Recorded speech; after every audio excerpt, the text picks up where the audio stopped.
Hello everyone. I'm really glad you're here. Tonight, I want to help you let go of the day and ease into rest. I know many of you use these videos to fall asleep, and it means a lot to be part of your nightly routine. So if you haven't already, take a moment to like the video and subscribe. It truly helps. Now, settle in, close your eyes, and let's begin. Story 1. The Man at the Door. When I think back to the neighborhood I grew up in, I remember it as quiet, with children playing on front lawns, neighbors who smiled and waved, and a certain sense of small-town safety that, as a child, felt completely normal. I was just 8 or 9 years old, living with my younger sister, who must have been around 5 or 6 at the time. We lived in a modest house in what I later learned was a lower-income part of town, though you'd never know it from the warmth of the people around us. My dad worked long hours, 8 in the morning to 8 at night, and my mother was a secretary at a local hospital, often gone during the day. Normally we had a babysitter, but at 9 I was finally old enough to be trusted to look after my sister for short periods. It was the 90s, a time that felt safer than today, and we had the added comfort of kind neighbors who looked out for one another. That afternoon was one of the first times I was ever left in charge, and it's an afternoon I'll never forget. My sister was perched in a high chair, busily eating the lunch our mom had prepared for us, and I was feeling proud, even a little grown up.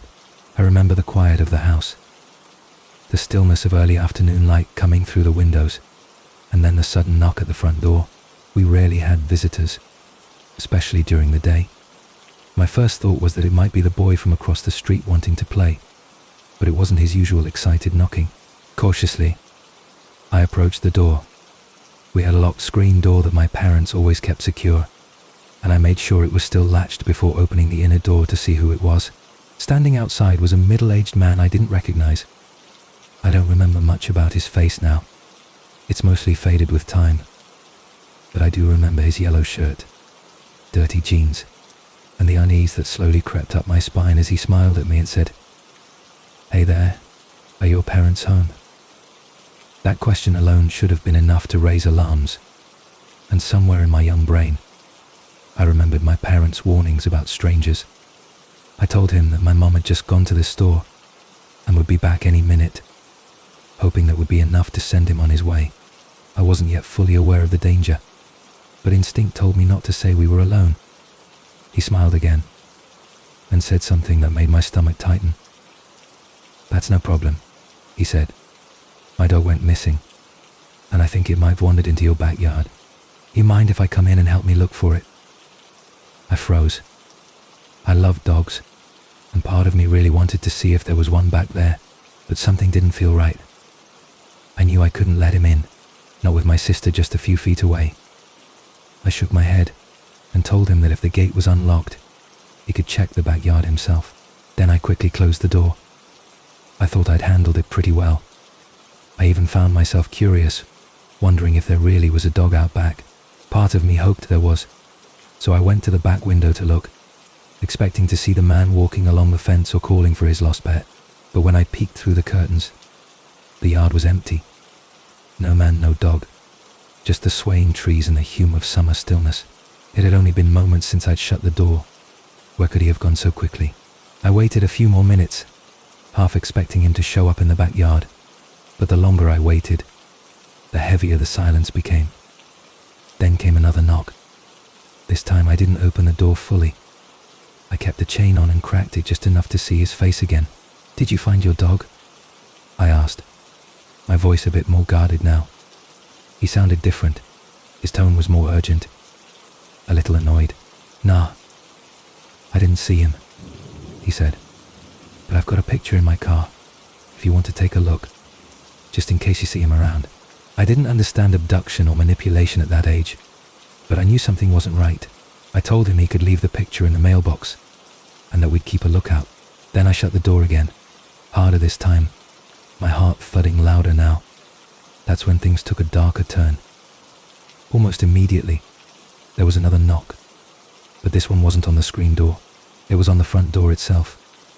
That shouldn't have been possible. The screen was locked. I had checked it myself. I didn't want to believe he'd somehow gotten it open, but the truth sank in fast and cold. I grabbed my sister and took her to my room, shutting the door behind us. I crept back out into the kitchen and peeked out the front window.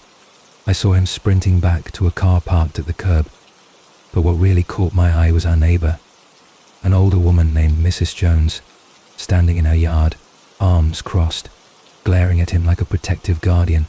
Her presence seemed to chase him off. He didn't look back as he sped off in his car, but I knew he had been up to no good. Mrs. Jones remained outside for a long while, watching, guarding. I didn't know what to make of it at the time. I didn't tell my parents, maybe because I didn't want to get in trouble, or maybe because I didn't understand how serious it had been. It wasn't until years later that I remembered everything clearly and put the pieces together. I now realize how close I came to danger, how that man had ripped the corner of our screen door to reach in and unlock it, and how lucky we were that our neighbor happened to see what was happening.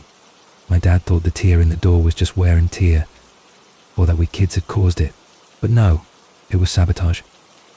Sometimes I wonder what would have happened if I had opened that door, if I had been a little more trusting or a little less cautious, if I had walked with him to the backyard.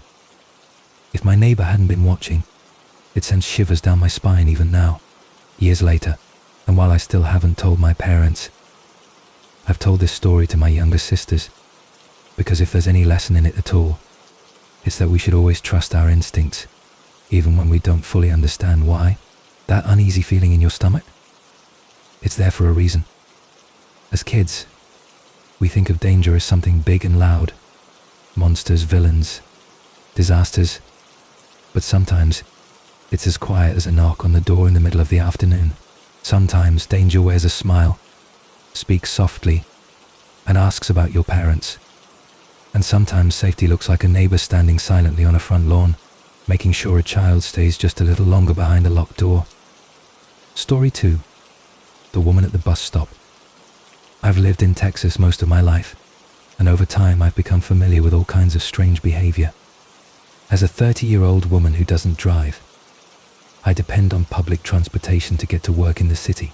Usually it's uneventful, just people coming and going, faces I recognize, people who keep to themselves.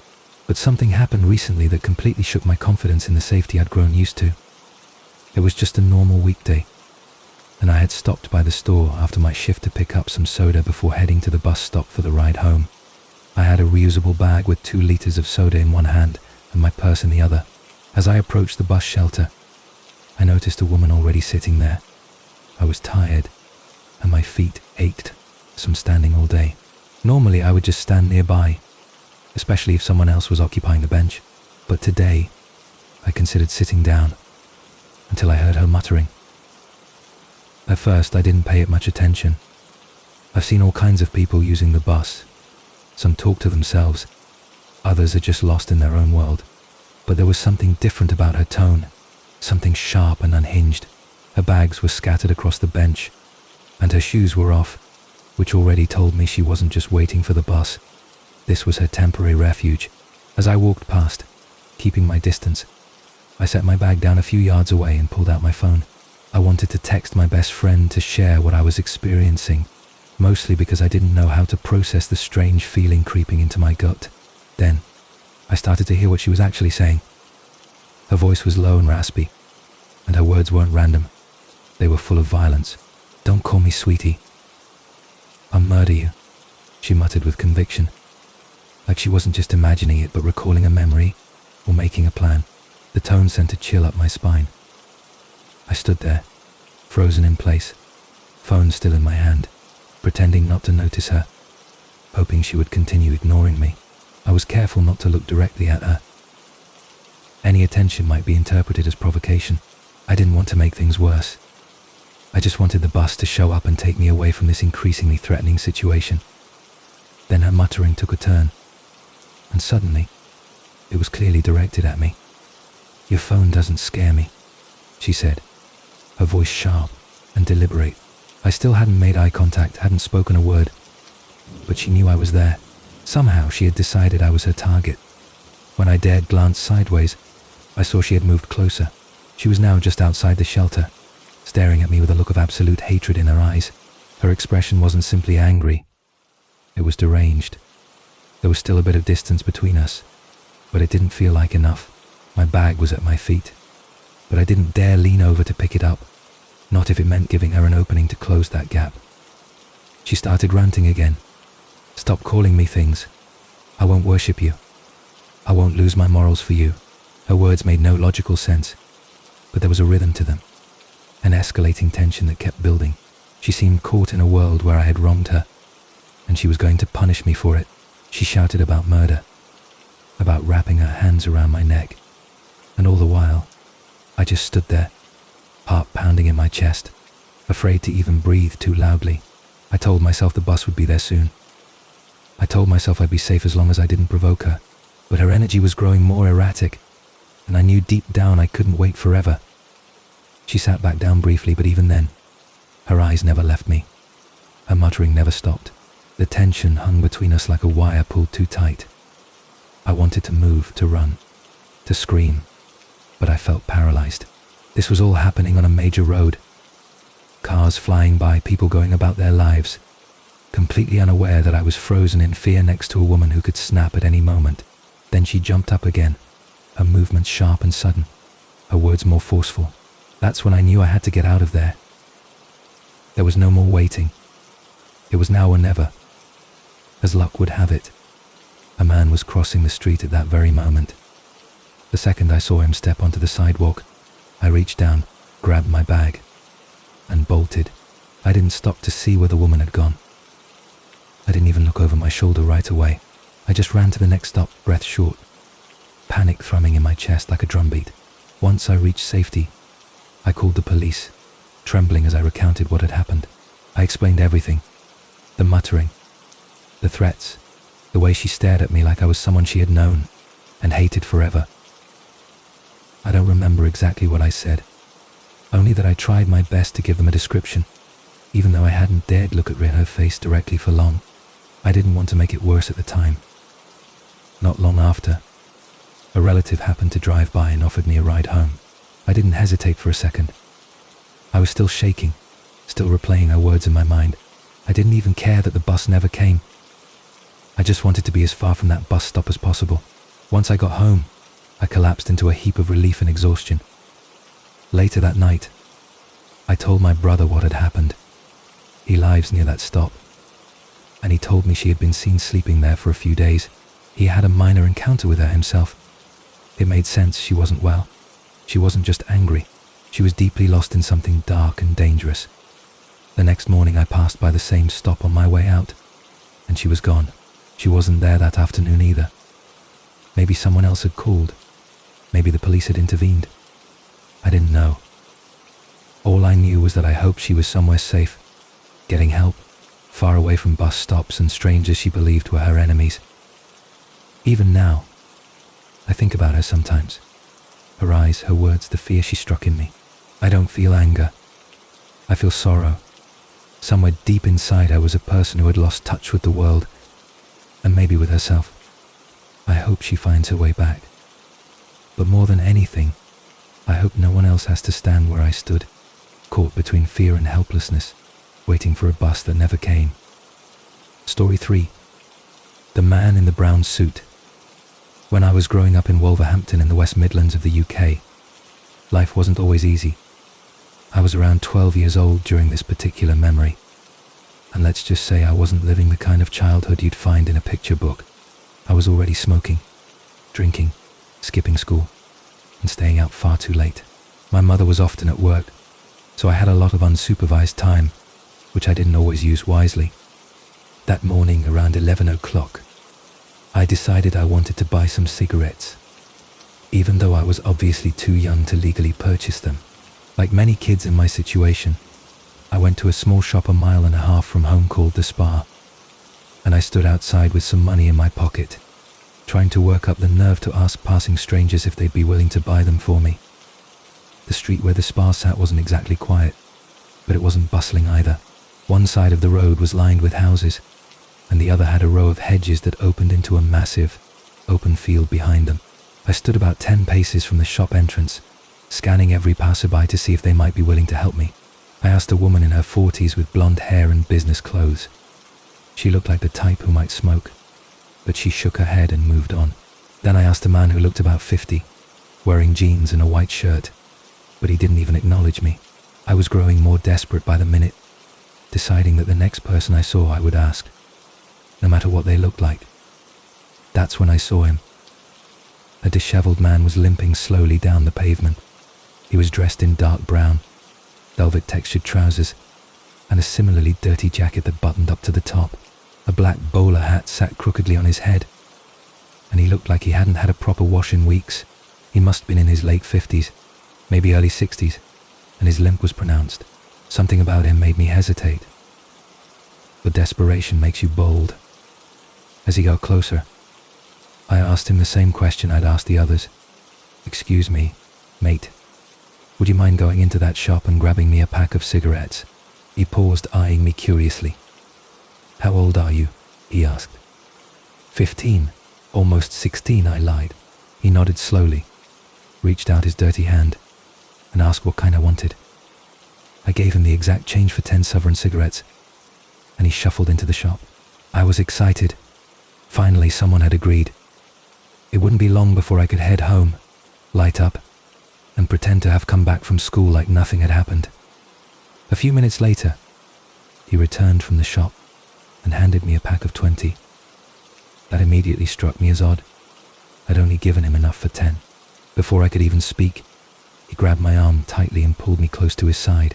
"You can make up the difference," he said with a forced smile, beginning to walk with me back toward the hedge-lined road. My heart began to pound. I didn't know what was happening. Not really. I was just a kid trying to act older than I was, and suddenly I was in over my head. He kept talking as we moved, his grip like a vice on my arm. "You can help me fix some roof tiles," he said. "Do a bit of work to make up the cost." But his tone didn't match his words. There was something slithery and insincere in the way he said it, like the words were only a cover for what he really meant. We passed through the gap in the hedges and entered the field behind them. The field stretched endlessly, surrounded by more open land, far from any houses or roads. My panic intensified as I realized just how isolated we now were. His grip never loosened, and I could barely comprehend what he was saying anymore. My thoughts were spinning, frozen with fear, and I didn't know how to get away. Then, in a single moment of clarity and adrenaline, I straightened my arm as quickly and forcefully as I could, pulling out of his grasp. The motion was so sudden and fierce that he stumbled forward and fell hard onto the ground. He groaned and grabbed his leg, claiming I had hurt him. "Help me up," he cried, reaching out to me, but something in my gut screamed that this was part of the act. It didn't feel right. His eyes were too focused, his words too rehearsed. He kept pleading, insisting I'd hurt him, that he couldn't get up without my help. But instead of reaching out, I took another step back and stared into his green eyes, which had shifted from pain to calculating. Then came the words I'll never forget. He pointed at me with a steady hand and said, "You're a smart girl." "Huh?" There was no more pleading in his voice, just quiet recognition that I wasn't as naive as he'd hoped. That was all I needed to hear. I turned and ran, my legs pounding across the open field, lungs burning, heart thundering in my chest. I didn't look back until I'd passed the hedge line and made it back onto the road. Only then did I allow myself to stop and collapse onto the pavement, gasping for breath, tears streaming down my face. I kept checking behind me, afraid he might be following, but he never came. I made it home safely, but I never forgot what almost happened. I never went back to that shop. I never again stood outside asking strangers to buy me cigarettes. That experience changed me. It made me realize how quickly a seemingly innocent decision can turn into something terrifying. I still remember the feel of his grip on my arm, the way his voice changed, the way the field swallowed up the sounds of the world behind us. It wasn't just a close call. It was a moment where my instincts saved me. I didn't fully understand what he wanted, but I knew enough to run. And sometimes that's all it takes. To this day, I wonder what would have happened if I hadn't pulled away, if I had followed him a few more steps, if he had been stronger or I had hesitated just a moment longer. That man was looking for someone vulnerable, someone who wouldn't fight back, someone he could lure away. And on any other day, maybe I would have been that person. But not that day. That day, something in me said no, and I listened. Story 4. The woman in the gas station restroom. It was the day after the 4th of July, and my husband and I were deep into our cross-country road trip. The desert stretched endlessly outside the windows, a vast and unchanging ocean of dust, dry hills, and skies that never seemed to move. We were driving through Texas, and anyone who's done that knows how long and lonely it can feel. For hours there had been no towns, no gas stations, not even a flicker of life outside the occasional tumbleweed blowing across the highway. I had been admiring the sunset when a headache began to creep in, a dull ache at the edge of my skull. My husband, always thoughtful, suggested I close my eyes and take a nap. So I leaned back and let the colors of the desert sky lull me into a light, dreamless sleep. I woke up as the car slowed to a stop. It was night now, and the sky had shifted into deep indigo. The air outside was warm and still. We had pulled into a tiny gas station, the kind that felt suspended in time, with flickering lights, dusty pumps, and a small shop that might have been there for 50 years. My husband said he was going to grab us something to eat, and asked if I wanted to use the restroom before we continued. I did. There was no telling when the next opportunity would come, and after hours on the road, the discomfort of travel had settled into my bones. So I followed him into the station and made my way down a narrow hallway to the restroom tucked at the back. There were only 2 stalls, and as I entered, the other door opened. A woman stepped out. At first I didn't think much of her. She didn't look homeless exactly, but she did look disheveled. Her hair was grey, wild, and sticking out in every direction, like she'd just removed a hat she'd been wearing for days. Her clothes were mismatched and layered in a way that didn't suit the July heat. She wore ill-fitting black shorts, multiple jackets, and foam flip-flops that flapped noisily with every step. In her hand, she carried a plastic grocery bag tied tightly at the top. When our eyes met, I offered a polite, quick smile, nothing too warm, just a common courtesy, but she didn't smile back. Instead, her expression hardened, her brows furrowed, and her mouth curled into something unreadable, a blend of hostility and hunger. I quickly slipped into the nearest stall and locked the door, heart suddenly beating faster. I told myself I was being silly. Not everyone smiles back. Maybe she'd had a rough day. Still, I couldn't ignore the growing knot in my stomach. Through the crack at the bottom of the stall, I could see her flip-flops shuffle across the tile as she moved to the sink. But something was strange. She didn't face the mirror directly. Her body remained angled toward the stalls, toward me, while her face turned toward the glass. It was an unnatural pose, like she was trying to watch me without being obvious. I stayed in the stall longer than I needed to, hoping she would finish up and leave, but she didn't. Minutes passed. Still, she remained by the sink, eerily still. Finally, I heard the door open and slam shut. Relief washed over me like a cool breeze. I waited a few more seconds, just to be safe, then reached for the lock, but something stopped me. There was no sound of footsteps, no creak of the floor or brush of flip-flops against tile. I held my breath and listened, and then I heard it, breathing. Slow, measured breathing. She hadn't left. She had only pretended to leave, letting the heavy door swing shut behind her. She was still there, silent and waiting. My body tensed. I stayed completely still, afraid that even the sound of my heartbeat might give me away. She was standing in the far corner of the room, just out of sight.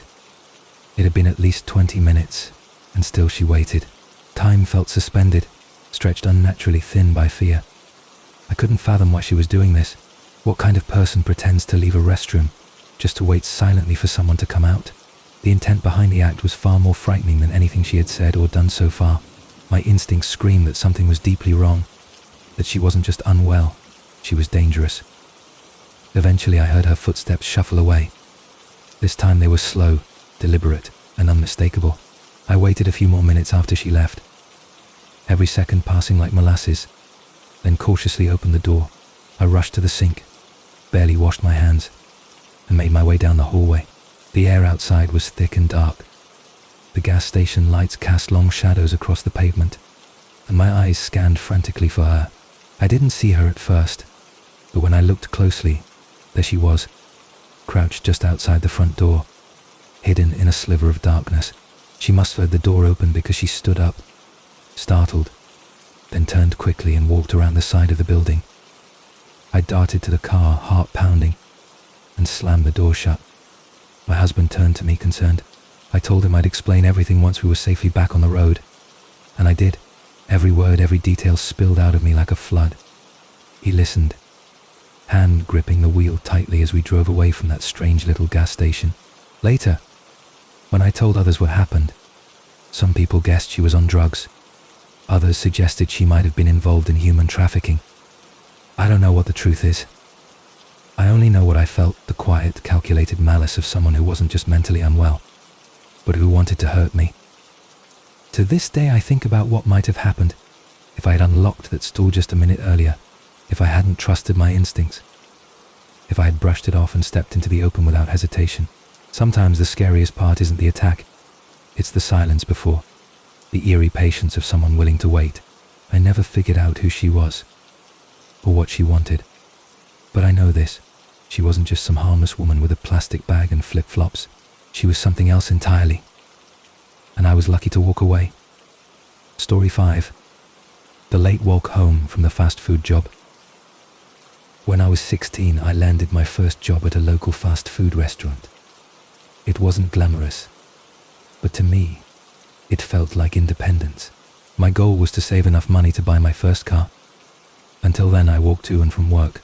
Luckily, the restaurant was located right in my small hometown, so the commute wasn't long, just about a half hour on foot. I didn't mind the walk, even late at night. It gave me time to think, listen to music, and decompress from the noise of deep fryers and customer service. But there was one part of the route I never felt completely comfortable with. A stretch of dark road beside a lightly wooded area. It was unlit, isolated, and felt like it didn't belong in the otherwise cozy town I called home. That summer night, I had just finished closing duties and stepped out into the warmth of the early July air. It was around midnight, and everything was still except for the buzz of distant street lamps. I remember looking up at the stars. The sky was unusually clear, and the constellations seemed brighter than usual. It felt like a small reward after a long shift. I started my walk, thinking about how good it would feel to shower, maybe play some video games, and crash into bed. As I walked down the main street, things felt peaceful, and I was lulled by the stillness of the night. But as I reached the edge of town where the houses thinned out and the streetlights stopped, the air felt different, heavier. That unlit road by the woods was coming up, and though I told myself not to be a baby, my steps slowed. I always hated this part. It wasn't just the darkness, it was the way the trees seemed to lean in, as if they were listening, or worse, watching. But I told myself to be rational. Nothing had ever happened here before, and I'd walked this way dozens of times. I made the turn and began walking down the dark stretch. My pace quickened slightly, more from habit than fear. I didn't want to run. That would feel childish, but something in me wanted this part of the walk to end as fast as possible. Then, suddenly I heard a voice. "Hey, kid." The voice came from the trees. I froze mid-step. My heart jolted. I turned toward the sound, scanning the shadows. Nothing. Just darkness and trees. "Who's there?" I called out, trying to sound brave, but my voice cracked slightly. A figure stepped out from behind a tree, and I could barely believe what I was seeing. The man was dressed like a circus ringmaster. A red jacket with gold buttons, white pants, and a black top hat. He didn't look dirty or disheveled, just out of place, way out of place. He smiled at me with too many teeth showing. "Don't be scared," he said cheerfully. "Come here, I want to show you something." I shook my head. "No thanks. I need to get home," I said, trying to keep my tone casual. But the man didn't move from his spot. "It'll only take a second. It's something real cool." My instincts screamed at me to keep walking, but I couldn't look away. Something about the way he was standing, so relaxed and inviting, made the whole thing even more disturbing. I backed away slowly, but he gestured again. "Come on, just a little closer." I decided to stand my ground, still far from him, still by the edge of the road. "I can see it from here," I lied. "What is it?" His grin widened. "All right," he said with a theatrical sigh. "I'll go get it." He turned and disappeared behind the tree line again. For a moment I stood there frozen, unsure of what to do. I knew I should run, but curiosity held me in place.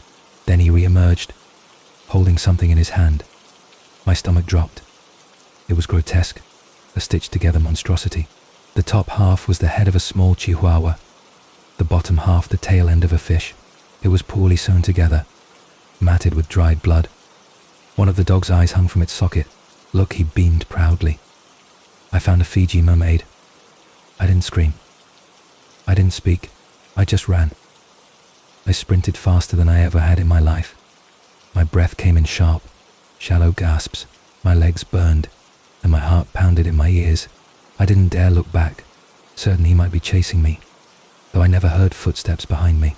By the time I reached my neighborhood, the houses glowing safely ahead, I felt like I might collapse. I burst through the front door, locked it behind me, and slid to the floor. I was drenched in sweat, trembling and trying to make sense of what I'd just seen. I knew one thing.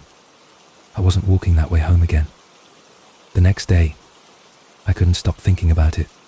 The man, the stitched creature, that eerie grin. I didn't tell anyone at first because I didn't know what to say. It sounded unbelievable. But eventually I shared it with a coworker. They shrugged and said maybe it was a prank or someone high on something, but I knew what I saw. That wasn't a prank. That man had created something sick, something he was proud of. And he wanted someone else, anyone else to see it too. That night changed me. I bought a bike with my savings the following week. I figured it was better to ride fast and stay on main roads than ever risk the wooded shortcut again. Now, years later, I still wonder who he was, why he was dressed like that, why he waited in the woods, hoping to lure someone over with a bizarre corpse stitched together like a science experiment. Maybe he thought it was art. Maybe it was a trap. I'll never know. But what I do know is that real danger doesn't always shout or chase. It waits in the dark, smiling, holding something strange, and whispering, "Come look." And when it does, you better know when to run. Story 6. The ride that almost cost me everything. There was a time during my college years when everything felt like it was barely holding together. I lived just outside the city and had a system that worked. Drive 5 miles to the train station, take the train into town, and then ride the bus to school. It was a long, tiring commute, but I made it work because it was affordable, and it gave me time to study. I'd prop open my textbook on the train, finish assignments on the bus, and sometimes nap with my forehead pressed to the window. It wasn't glamorous, but it was manageable, until one week, when my car broke down without warning and threw my entire routine into chaos. I didn't have the money to fix it, and no family nearby to bail me out. Dropping classes wasn't an option, so I made a choice, one that would almost cost me more than I ever imagined. With no better solution, I started walking to the train station. It was 5 miles each way, something I'd done easily on a treadmill before, but walking beside the road, with real fatigue, was another story. Still, I pushed through the first week. My legs ached, my shoes wore thin, and by the time I got home each night, my body felt like stone. Thursdays were the hardest because I had a late class that meant walking home long after dark, but I told myself it was temporary. Just a few weeks until I could scrape together enough money to fix my car or find a rideshare. Until then, I kept my head down and walked. That Thursday I stepped off the train well past 10 p.m, the station nearly empty. My feet were already throbbing before I even made it out of the parking lot. But I had 4 more miles to go. I was about a mile into my walk when a sleek, black luxury car slowed down beside me and pulled onto the shoulder. The window rolled down, and a man inside leaned out. "Need a ride?" he asked. I hesitated. Normally I would have said no without thinking, but exhaustion made me weak. He looked friendly enough, middle-aged, clean-cut, and calm. The relief in me overwhelmed the caution. I nodded, and he reached over to unlock the door. "Hop in," he said. I got into the passenger seat and buckled up. As he pulled back onto the road, I explained my situation. College student, car trouble, just trying to get home. He nodded quietly, barely glancing at me. He asked where I lived, and I pointed him down the road. After that, he didn't speak again. The silence was heavy, and I felt it settle into my chest like a weight. I kept glancing at him, but he kept his eyes locked on the road. It was unsettling, but I convinced myself that maybe he was just tired. Still, something about the energy in the car felt wrong. My gut began whispering warnings I didn't want to hear. He turned onto my street, driving past a few sleeping houses, until we reached mine. I pointed at my driveway, and he slowed down. Relief began to build in my chest, until he stopped short of the driveway and put the car in park. I reached for my bag, eager to get out, but before I could open the door, his hand clamped down on my wrist with startling strength. He gripped it so tightly that pain shot up my arm. I cried out, and when I turned to him, I saw something terrifying in his eyes. A wild, twisted hunger. "The ride wasn't free," he said with a slow grin, and my stomach turned to ice. With his right hand still holding my wrist in an iron grip, his left hand moved to his lap. I stared in disbelief as he undid his fly and reached inside his pants. "Don't," I gasped. "Please stop," I begged. I struggled, but he was strong, much stronger than me.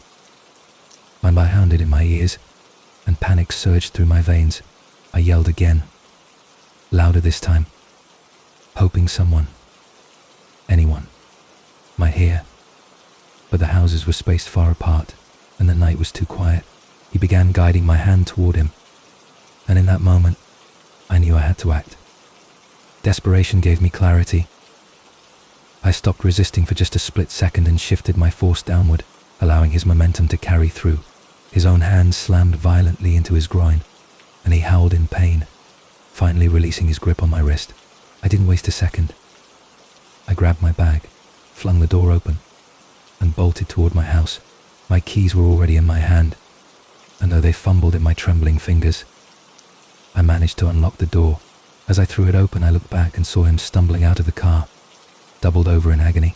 I screamed that I was calling the police, and he scrambled back into his car and sped off into the night.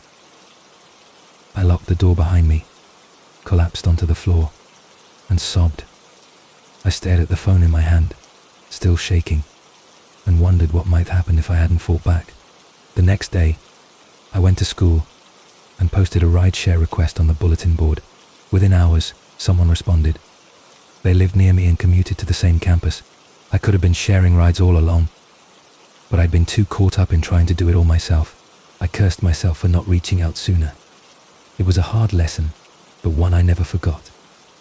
Even now, years later, I still feel that man's hand on my wrist. I still remember the sound of his laughter turning to anger, and the way the air in the car grew colder with each passing second. He didn't just offer a ride, he saw an opportunity. A tired girl, alone at night, too exhausted to say no, and he almost got what he came for. But I got away.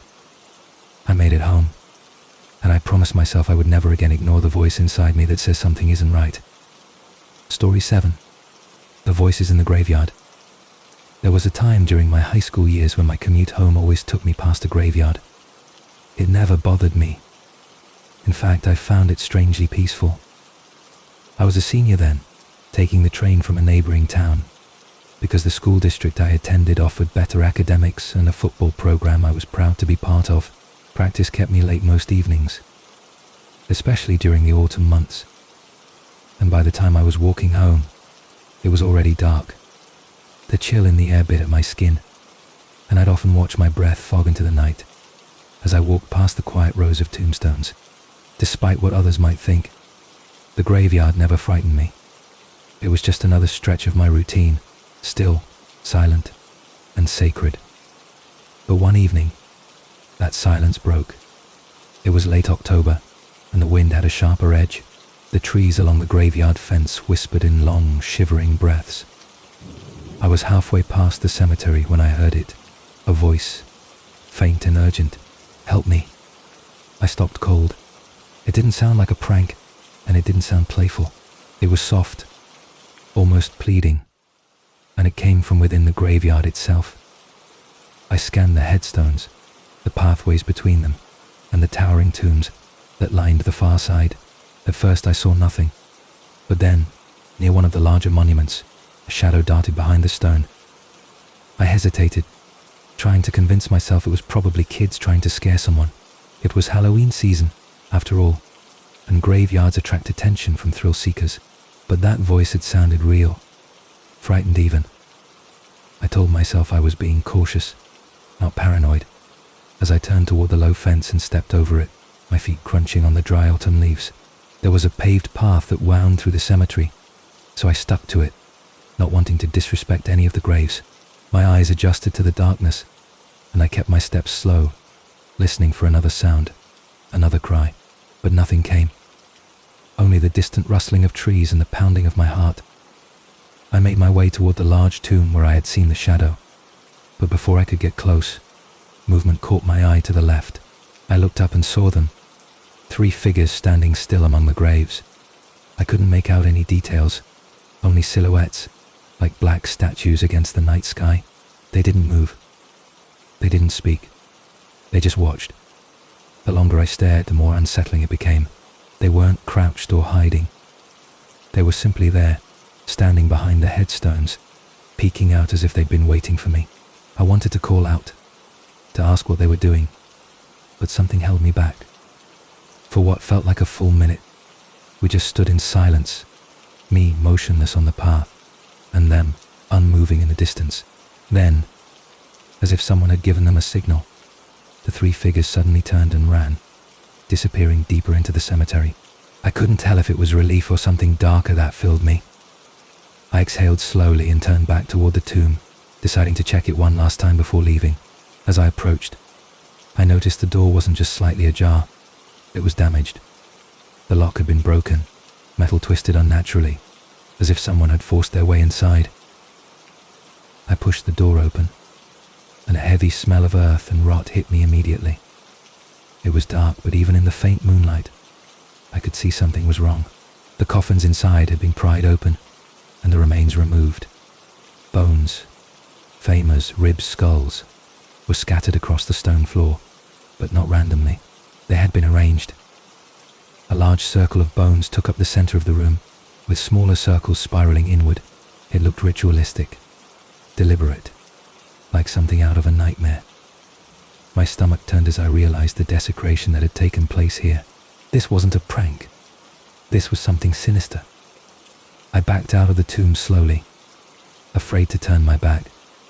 When I finally did, I scanned the cemetery for the 3 figures.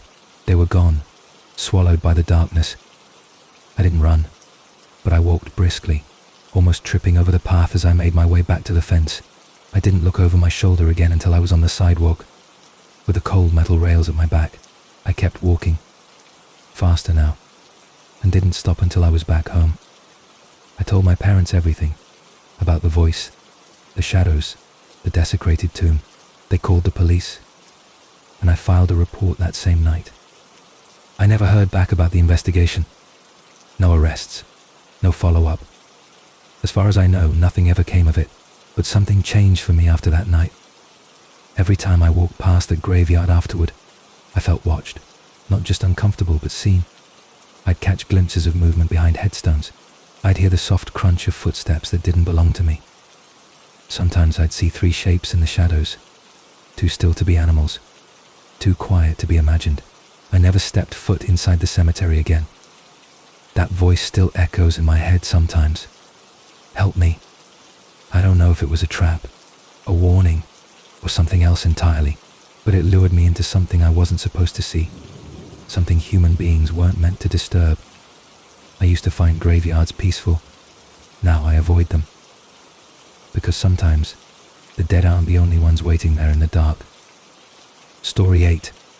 The bathroom trap at the comedy night. I work as a bartender at a small cafe that transforms into a lively venue by night. During the day we serve coffee, pastries, and lunch to friendly locals. But in the evening, The mood shifts as we become a bar that hosts music, poetry, and open mic comedy shows. I've always enjoyed the energy of it all. The laughter, the music, the bustle. But being a woman working late in a downtown area, I've learned to trust my instincts and stay alert. You get used to the occasional creep or awkward customer. Most of the time, nothing comes of it. But one night, things crossed a line in a way I'll never forget. That evening, we hosted an open mic comedy event. A few performers showed up, but not many. The crowd was thin, and the energy was low. Still, one man came in alone and ordered a single beer. He didn't speak much, didn't laugh at the jokes, and kept to himself. I noticed him because he seemed nervous, twitchy, like he didn't know what to do with his hands, but I didn't think much of it. Shy guys come in all the time, and they rarely cause trouble. He sipped his beer and stared at the small stage, hardly reacting.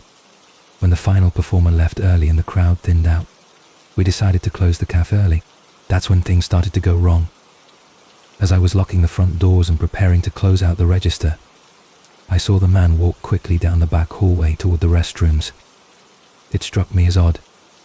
He hadn't spoken to me in over an hour, hadn't looked like he'd had much to drink, and yet here he was, headed straight to the bathroom just as I was about to shut things down. A minute later, he burst back out, his voice raised, full of urgency. "Hey, I need help, hurry." I froze in place. He was shouting from the hallway, waving his arms like something terrible had happened. I asked him what was wrong, and he pointed toward the men's restroom. "The toilet's overflowing, water everywhere. You need to come check it out." His tone didn't match the situation. He sounded too rehearsed, too eager. I told him I'd check it later and politely asked him to leave. I was calm but firm. I didn't want to escalate anything, but he insisted, his voice rising. "You need to come back there now." "It's bad." My gut twisted. Something wasn't right. I could feel it in my chest. I stayed where I was, refusing to go anywhere near the hallway. That's when he lunged toward me, trying to grab my arm. "Come on," he demanded. I pulled away quickly and held up both hands to create space. "You need to leave," I told him, louder now. "Right now." To my surprise, he stopped. He turned and walked toward the front door without saying another word. I watched him leave, then immediately locked the door behind him. My heart was still racing. I grabbed the large pocket knife I kept hidden behind the bar and clipped it to my waistband, just in case. Then, cautiously, I walked down the hallway to check the restroom. It was spotless, not a drop of water on the floor. The toilet flushed normally. Everything was fine, perfectly clean. That's when the dread settled in fully. He'd made it up. He'd tried to lure me into that bathroom. For what? I didn't want to imagine. I returned to the bar, shaken but determined to finish closing. I wiped down the espresso machine and began sealing the liquor bottles, trying to focus. But then I heard it. A soft tapping. I looked toward the front of the cafe, toward the tall glass windows. The curtains were only partially drawn, and there he was, standing right outside, tapping on the glass with a crooked finger and grinning like he knew something I didn't. His eyes were wild, his smile too wide. Then he started waving, slow, deliberate, mocking.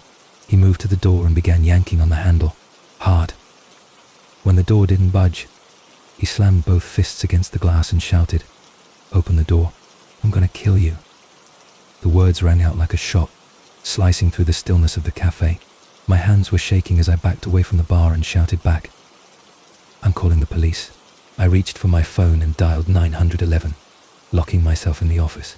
My voice trembled as I explained the situation. Alone in the store, man trying to break in, threats of violence. The operator assured me that officers were on their way. I hung up and waited, listening to the sound of him screaming through the glass, pounding the door with his fists. An hour passed, then another. The man eventually wandered off into the night, and I stayed in the office, gripping my knife, afraid he might come back. The police never arrived. They didn't even call back. It wasn't until my boyfriend came to check on me that I finally stepped outside again. He had received my text and rushed over, worried. He walked me to my car and followed me home. I couldn't believe the police had never shown up. I didn't feel safe, not at work, not in my own skin. Something had been broken that night, some quiet trust in the way the world worked. Since then, my male co-workers walk me to my car at night. My manager checks in on the security cameras when I'm on shift. It's something at least. But I still think about what might have happened if I had followed that man into the bathroom, if I had ignored my instincts, if I had believed him when he said it was just a plumbing issue. There's no telling what could have happened in that small, soundproof hallway at the back of the cafe. I'll never know. And I don't need to. Story 9. The neighbor across the street. From the time I was 6 until I turned 11, my family lived in a modest house in a quiet neighborhood. On the surface, everything seemed peaceful, the kind of suburban setting where people wave from their porches and children play in the yard.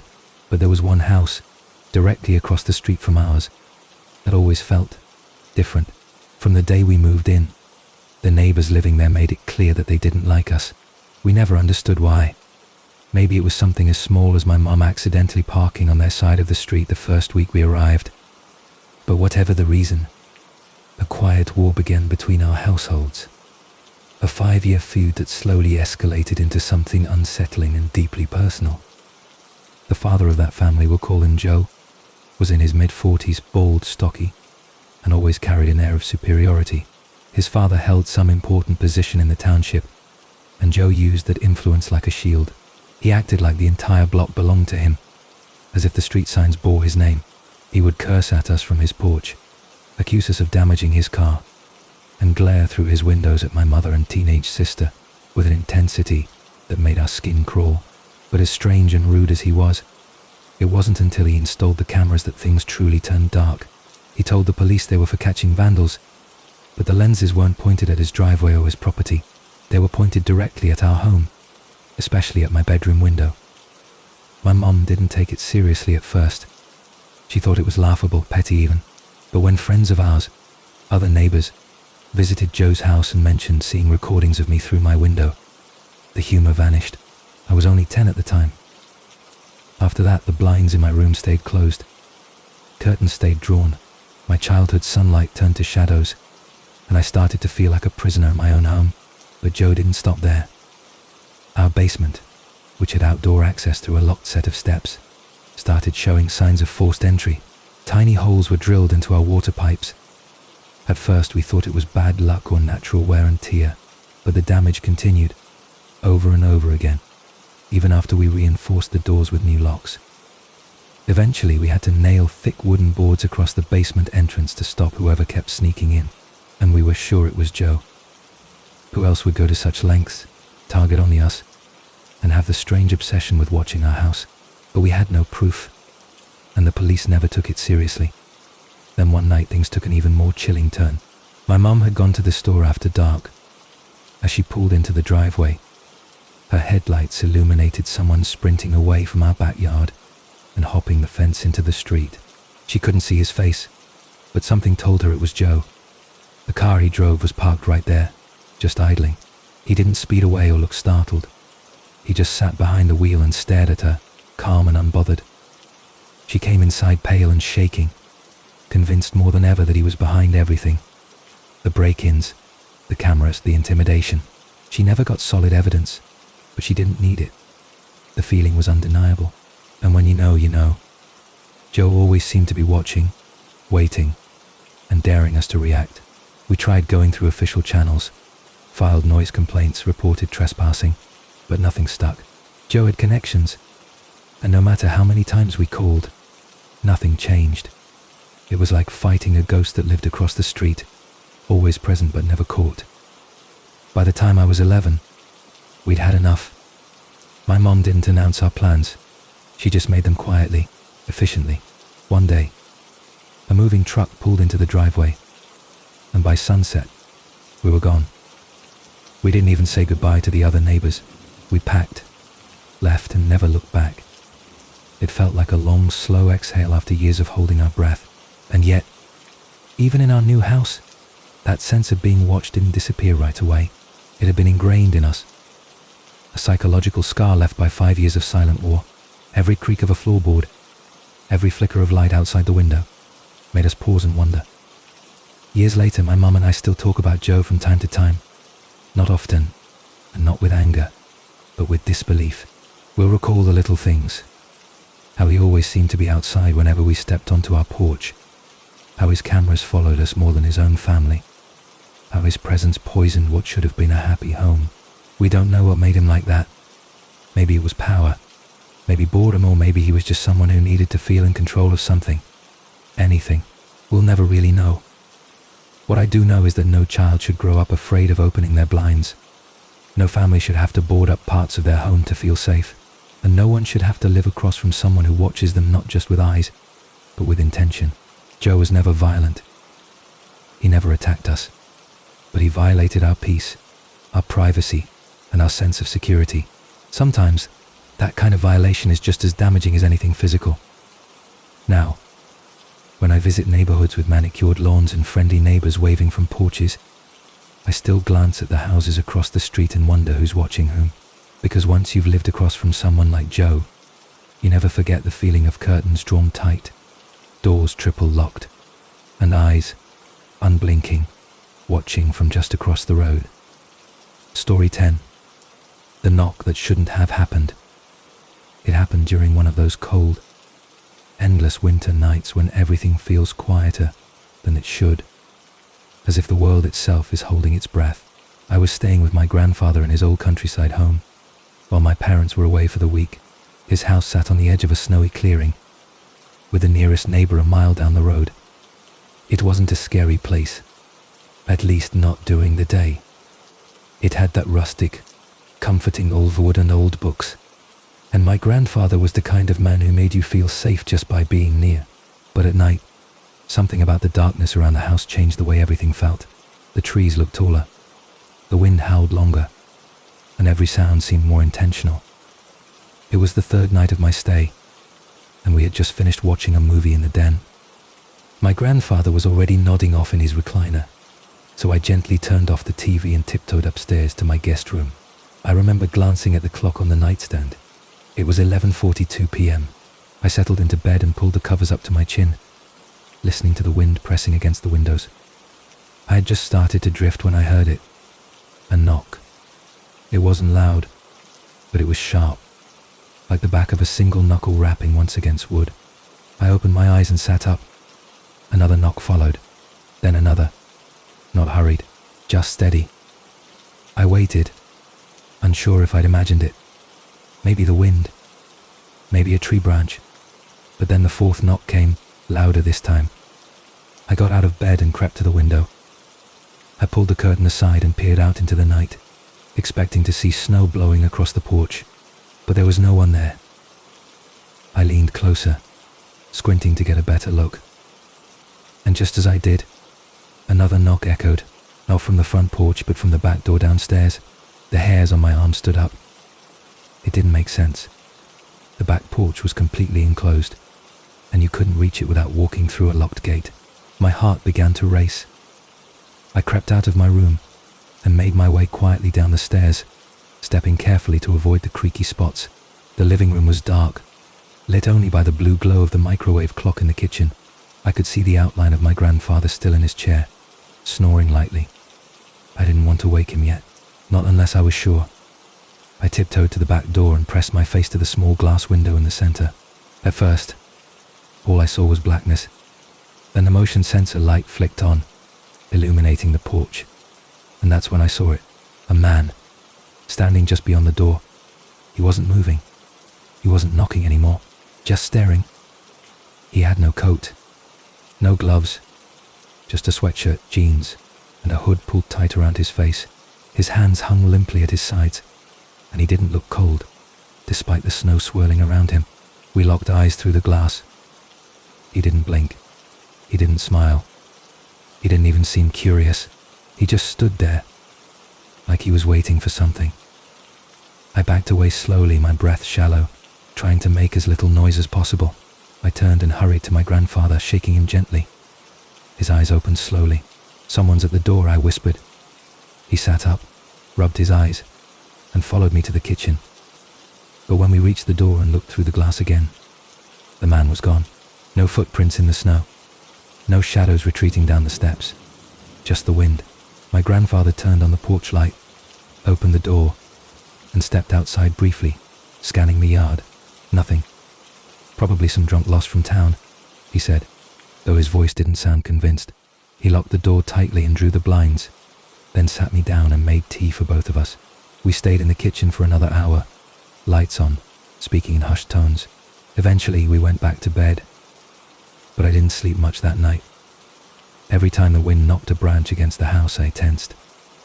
The next morning, we checked the snow again. Still no footprints.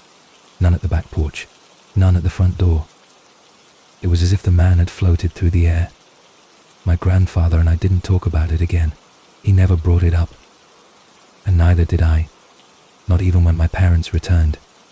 But a few weeks later, I got a call from him. His voice was shaky. "You remember that night you stayed over?" he asked. I said I did. "Well," he continued, "this morning I found handprints on the inside of the back porch window, frosted over, like someone had pressed their hands against the glass from the inside. We never found out who it was. We never reported it, and we never saw anyone matching that man's appearance in town. But I'll never forget the look in his eyes. He didn't look desperate or lost. He looked patient, like someone who'd been knocking for a very long time, and finally found someone listening. Now, whenever I visit that house again, especially during winter, I keep the blinds shut and the doors locked tight. And every night, I listen carefully, waiting for that knock. Because once you've heard it, you never forget it. The knock that shouldn't have happened. The knock that wasn't meant for this world."